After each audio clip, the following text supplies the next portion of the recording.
So I got into filmmaking out of activism. I was interested in looking at media that surrounded me as I was growing up. And I think around the time I was a teenager, 14, 16, I became very conscious of the absence of any representation of people who looked like me in television, in magazines, in a lot of the cultural media that I was surrounded by.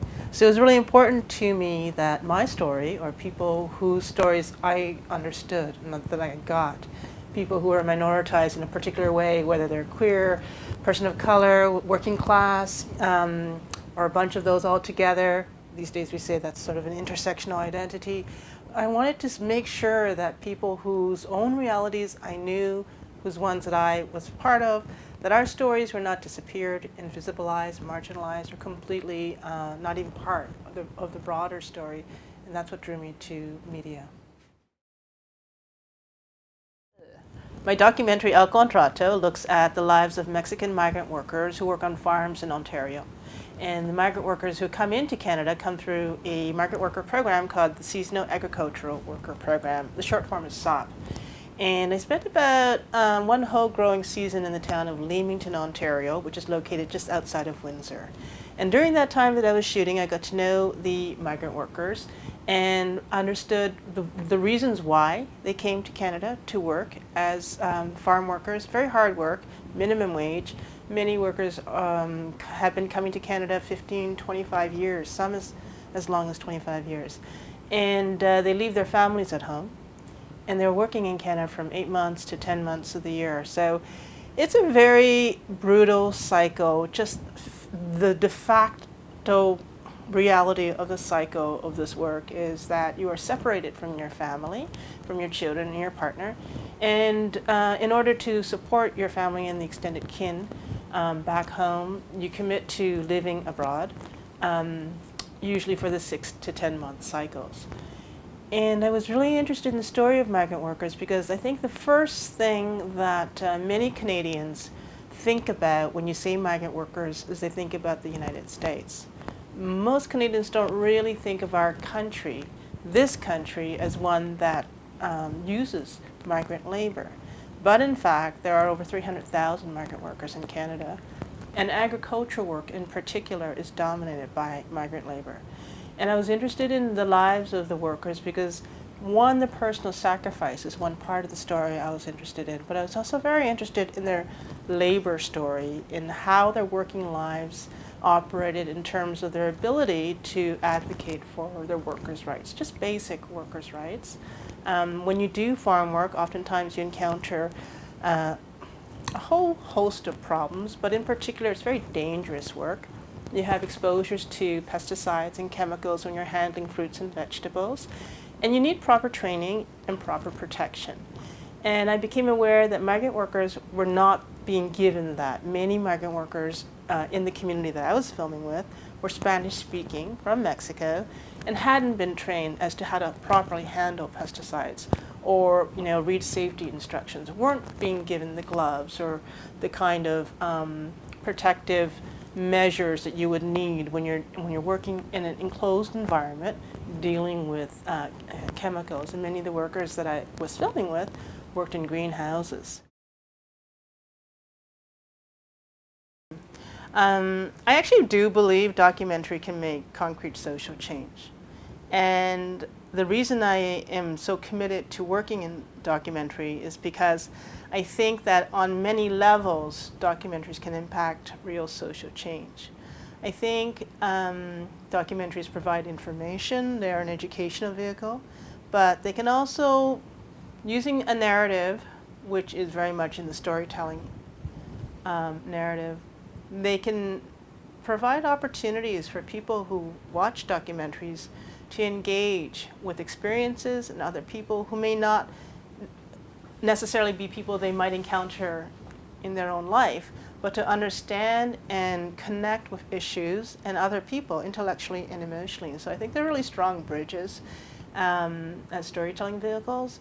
But I also believe documentaries can provide some real opportunities for inspiring other people. When you're able to, in the documentary format, tell a story about someone's activism or the work that they've committed to, which is work that's motored by their own belief in social change, the passionate conviction that they might have around, building alternative housing, or, fighting against poverty, or stories about people who work for migrant worker rights. Those are, to me, kind of textbooks of organizing, and a lot of our media doesn't have that. There's a real absence in the story of just how radical organizing is done from sort of basic, 101 perspective, and I think documentaries give us that opportunity. And I think a lot of the documentaries I make, they tend to, I work with broadcasters, and it's a very mainstream public format. So it's important to me that the documentaries I make have a very populous channel with which broad audiences can engage with stories and the kind of content I want to work on. So I think documentaries can be really incredibly powerful, not just to audiences, but also to people who participate in them.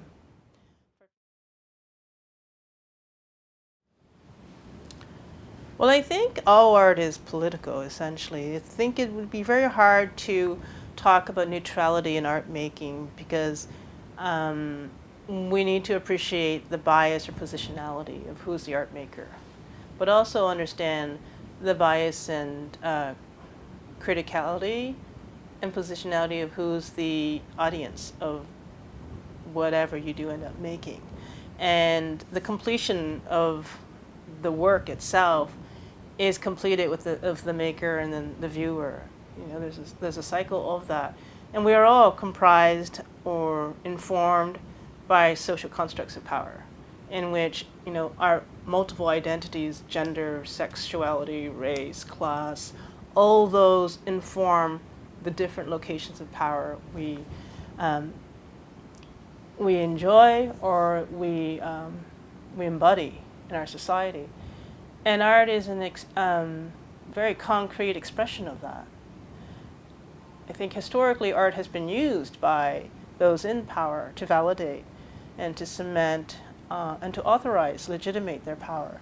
In many ways tell the story from their very particular, unique point of view, and using the tools of art making to bring in a different voice to the narrative, to change the way in which many people, many communities, and many stories have been represented is disruptive, and it's deeply empowering itself. So to me, art and politics are intertwined. It's very difficult to separate those. And art making and the dissemination of art can be incredibly radical as an act of interrupting sort of social norms of power. And then more to the point about art and politics and art and power, if you think about historically how culture has been guarded, or how it's been who owns culture or who's seen as the patrons of art, generally those are the wealthy and those who control the economies or power structures in our societies. So I think traditionally the sort of the natural home of art has always been the white cube of the gallery or a museum, or these really sacrosanct spaces that are funded by states, institutions, private foundations, or private benefactors. In many ways, I think those who have economic wealth in our society funnel and laundry their art, their money, sorry. I think in many ways those who have amassed economic profits in our society through the capitalist system find a way to funnel their money through art systems as a way to legitimize their own power and status in society. So I see it in some ways as a money laundering system. Art itself and the patrons of art who maybe have spent, a few generations in whatever industry, you have. At some point, there's an interest in creating social status, never mind economic status, because the way our society values the positions in our society I think, are constructed so that social status is built not just with having a big fat bank account, but actually being considered someone who has some kind of sophistication, who can appreciate a painting, or can buy a piece of art and hang it on the wall. So art is the accoutrement, has often been seen as the accessory of the rich, and that is an expression of power.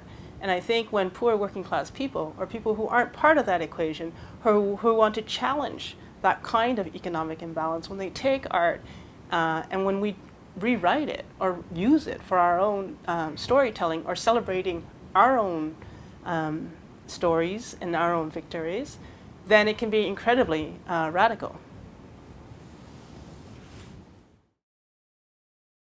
So I started shooting a new documentary. It's called Migrant Dreams, and I hope to release it in spring of 2016. And I've been following a group of Indonesian women who work in greenhouses in southwestern Ontario, and talking to them and filming parts of their experience as they've been in Canada. And what's quite notable about the experience that many workers have when they come in through the migrant worker program is the role of private recruiters, or they're called agents or brokers. We have a really complicated matrix of migrant worker programs in our country.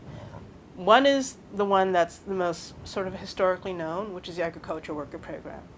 And that program is understood as a bilateral agreement between Canada and certain designated nations. So it's Mexico and certain Caribbean nations. And this is country-to-country agreements in which they establish sort of the rules of how workers come in, how they work, and when they go back, how they live, who's responsible for health care. All those pieces are worked out in the contract, in which the two countries, Canada and Mexico, for example, are the signees to that. The worker doesn't sign a contract, actually. So that's the agricultural program. But a significant majority of workers who come in as migrant workers are no longer part of bilateral agreements. They come in under private programs, under the Temporary Foreign Worker Program, in many different sectors from over 80 different countries. And how they are brought into Canada is often through a recruiter or a private broker. In many of the provinces in Canada, private brokers are not regulated or licensed. And what I found as I was filming this new documentary, Migrant Dreams, is most workers have paid upwards to about $10,000, $12,000 to a private recruiter just for the right to work in Canada as a minimum wage worker.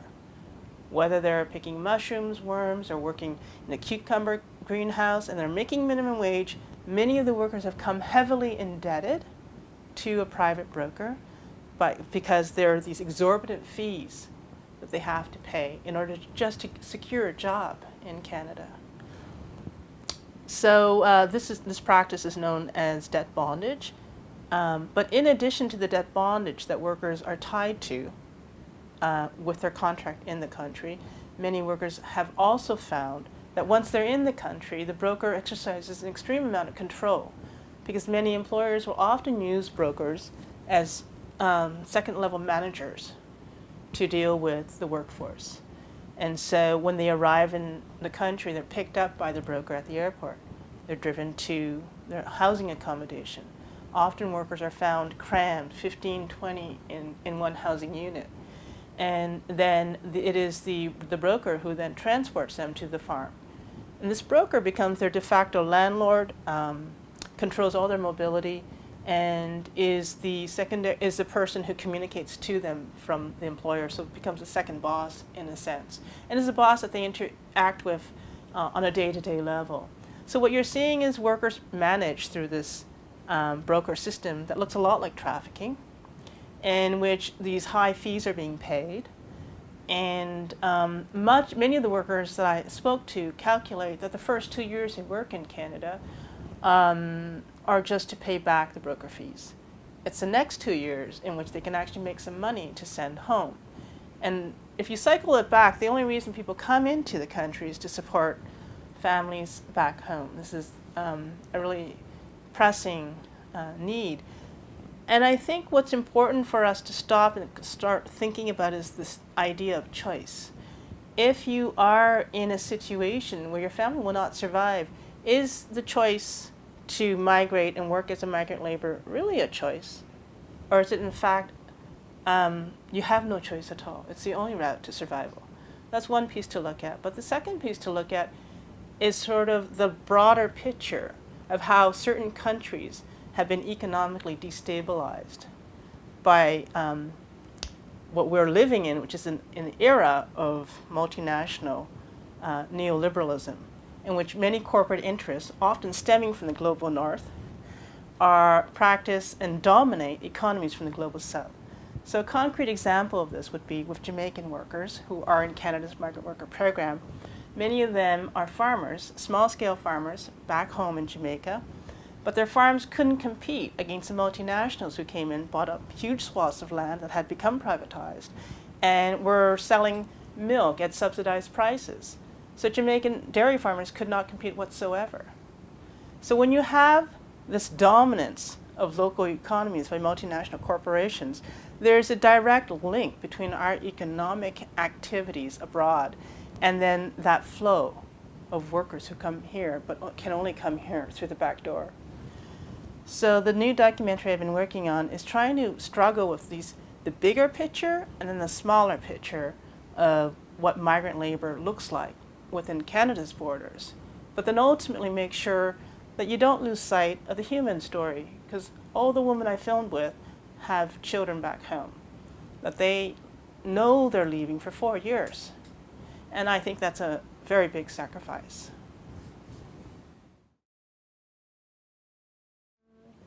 I think documentary production is critical to a society that is interested in, a dialogue around central issues, sort of the central questions about, what are the choices we're making with regards to the values, what do we believe, is important in terms of how we live, who has which rights people have, what we understand as justice. All these sort of abstract ideas are concretized through documentary storytelling. And I think it's really important to control and allow for independent documentary filmmaking. I think for a long time in this country, broadcasters had an excessive amount of control, and still do, over documentary production.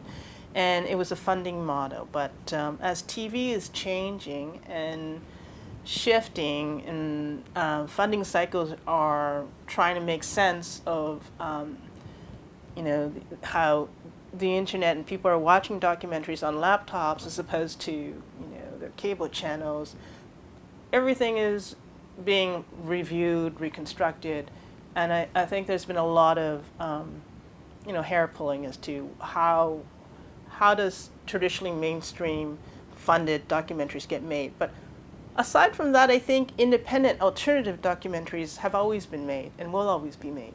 And I think Cinema Politica is an example of how alternative independent media is produced and supported and then disseminated. And how important that is, I can't underscore, because access to alternative visions from the mainstream sort of doctrine is essential for people to start parsing through some of the issues that their lives intersect with.